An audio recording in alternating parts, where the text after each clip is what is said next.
नीतीश कुमार ने भरमौले रहन कि उनका बिहार से बाहर नहीं के जाए के, तब तक ले ललन सिंह उन्हें अपन देश भर के तैयारी शुरू कर दिले। बिहार के राजनीति में लौकुश समीकरण के एगो नया अध्याय शुरू हो सकेला कि उपेंद्र कुशवाहा नया पार्टी के घोषणा करे के तैयारी करता रहे। नीतीश कुमार से जब पूछल जाते हुए कि हई विवाद हई का बोल रहे उस सारा बात के जवाब उनका लगे एके बा कि हमने नहीं सुना है।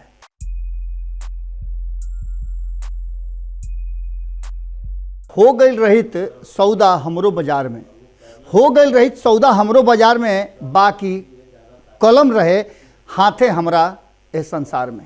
गोड़ लागतनी हेरा से अभिनंदन बारू वालों के खूंटा ठोक पर। पहले तरु वाला खिचड़ी के ढेर ढेर बधाई। आप पूरा बिहार खिचड़ी के और दही चूड़ा के जौन भोज बुलौले रहे, खास करके राजनीतिक पार्टी के लोग जो खिचड़ी के दही चूड़ा के भोज बुलौले रहे, वो सब कैंसिल हो गई। 14 तारीख के बिहार के राजनीति में एक बड़ा उठापटक होखे वाला रहे, लेकिन ये ऐसा दही चूड़ा के भोज कैंसिल भइल कि जना के लेकर के अब भीतरे भीतर बहुत कुछ खौले लागल बा। बिहार के राजनीति में कहल जा रहा बा कि अब एक खाली फिर से रुआ देखले हो कब कि इन्हें लगातार पंचनामा सहित भारत लाइव पर कई गो खबर आ रहा बा, जौन खबर पूरा मीडिया जगत में और राजनीतिक गलियारा में ट्रेंड कर रहा बा। वो खबर में से सबसे बड़हन खबर जौन बा वो ई बा कि नीतीश अपन लाइन लेंथ क्लियर कर ले। नीतीश के लाइन लेंथ कौना दिशा में जा रहा बा, अब ई बात धीरे धीरे समझ में आवे लगल बा। कारण कि नीतीश कुमार जौना तरीका से अपन समाधान यात्रा शुरू कैले, वो समाधान यात्रा के बीच में जितना भी माने हर्डल आयल ओकरा के दूर कर चल गए और संगे संगे ये पूरा कार्यक्रम से बाकी के लोग के अलग रख ले। एक सीधा मतलब है कि नीतीश कुमार अपना दम पर देखल चाहत रहन, समझल चाहत रहन कि आगे उनका करे के का बा। एकरा के लेकर के जहां एक तरफ नीतीश कुमार अपन रणनीति बनावत रहन और अपन क्रियाकलाप के आगे बढ़ावत रहन, ओइजे एगो बात और समझ में आवे लागल कि नीतीश कुमार देश ना बल्कि बिहार पर ज़्यादा फोकस कर चाहता रहे। और ये बात पूरी तरह से नीतीश कुमार लगभग क्लियर कर दिले। लेकिन वो जो दूसरा तरफ कहीं पे निगाहें कहीं पे निशाना रुआ सुनले हो कब, वही आधार पर यह बिहार के राजनीति से देश के राजनीति तक पहुँचे के कोशिश शुरू हो गई रहे। नीतीश कुमार ने भरमौले रहन कि उनका बिहार से बाहर नहीं के जाए के, तब तक ले ललन सिंह उन्हें अपन देश भर के तैयारी शुरू कर दिले और देश भर के पार्टी और नेता से उनकर बीच में बातचीत शुरू हो गई।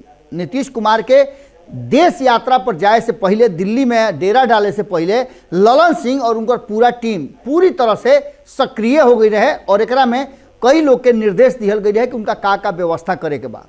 यही बीच में बिहार के राजनीति के लेकर के भी बहुत सारा बात सामने आई और एहन से ये बात के पता चलल कि 40 सीट पर अपना तरीका से ललन सिंह जीते खातिर तैयारी शुरू कर ले बाड़े और अपना साथी दल जो उनकी महागठबंधन के बाड़े उनको संगे सामंजस्य बिठावे के कोशिश करता रहे। ललन सिंह सारा मामला के नीतीश कुमार से उनका हाथे से लेके अपना हाथ में ले और पूरा एक देख रेख बैठल बैठल पटना से नचावे लगले। राजनीतिक दल के सबसे बड़ काम होला कि वो अपना वोट बैंक के और जातीय समीकरण के हिसाब से ओकरा के संगोर के रखे। ललन सिंह एकरा में महारत हासिल कर ले बाड़े। लेकिन एक बात रुआ समझ में आवत हुई कि पिछला 17-18 साल से नीतीश कुमार जो बिहार के सत्ता में बाड़न, ओकरा में अगर देखल जाओ तो भीतरे भीतर बहुत लोग के समय समय पर योगदान रहल बा। यह योगदान में अब अगला पीढ़ी के आगे बढ़ावे के जिम्मेवारी ललन सिंह ले बाड़न और नीतीश कुमार के लगभग लाइन लेंथ क्लियर हो गई बा कि नीतीश कुमार बिहार के राजनीति में अपन खूंटा मजबूत गढ़ले रही हैं। ओकरा बाद देश के राजनीति में उनकर एजे से जाए के प्लान बढ़ुए और प्रोग्राम बनल बा।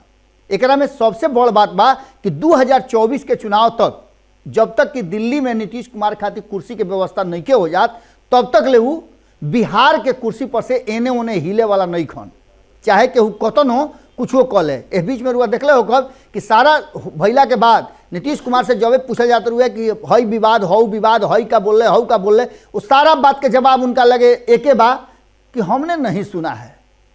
एक मतलब सीधा बा कि वो सारा जौन भार बा वो ललन सिंह के माथा पर दे दिले बड़ा और ललन सिंह एक तैयारी शुरू कर दिले बाड़े।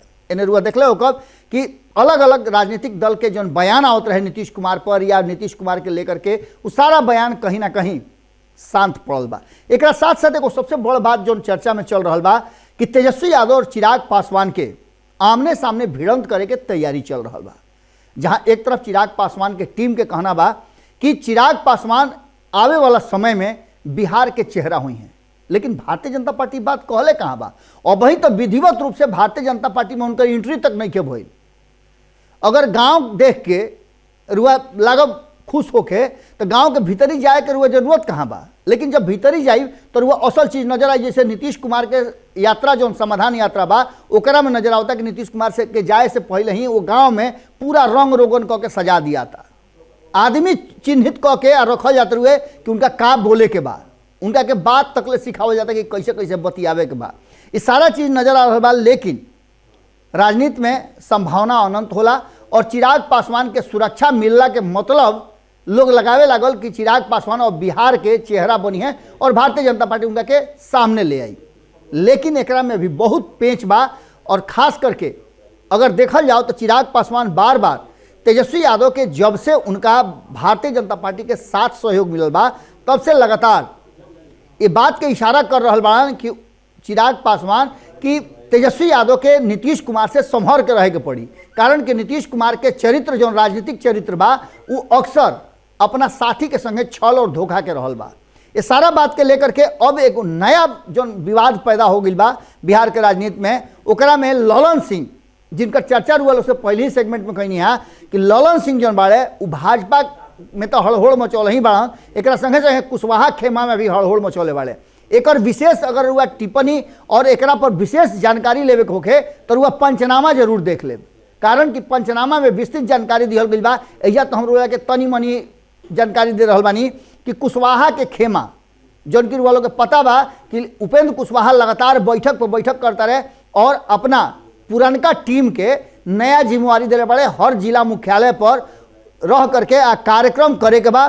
जौन कार्यक्रम के महात्मा फूले समता परिषद बा ओकरा साथे मिल करके ओकरा आधार पर और ओकरे देख रेख में ये कार्यक्रम हुई। अब यह कार्यक्रम में एक खाली फिर से संगठित करे के कोशिश हुई कुशवाहा समाज के लोग के और संगे संगे उपेंद्र कुशवाहा के जो पुरनका साथी समाजी रहे हैं। ये सब बात के साथ साथ 2 फरवरी के जगदेव बाबू के जयंती है, वो जयंती के दिन कहल जा रहा बा कि उपेंद्र कुशवाहा नया पार्टी के घोषणा करे के तैयारी करता है। उ नया राजनीतिक जो राह बा ओकरा के चले के कोशिश में लागल बा।